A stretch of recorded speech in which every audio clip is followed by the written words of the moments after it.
check out the yolk.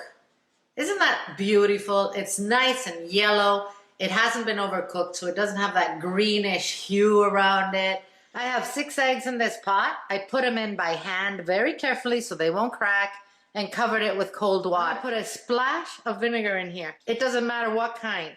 That's if my egg breaks while it's cooking. It's just gonna help it coagulate faster. That way you don't have egg whites all over the place. All right, so now I'm gonna turn on the heat, and we're going to wait until this starts to boil.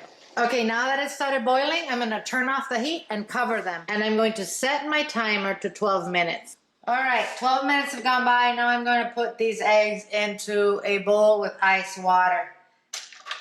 Now, this is going to help us peel them. We're going to leave these in there for 15 minutes so they're very, very chilled, and then we'll peel them. Let's peel this egg. Look at this. This comes off so easily. Here we have a perfect hard-boiled egg.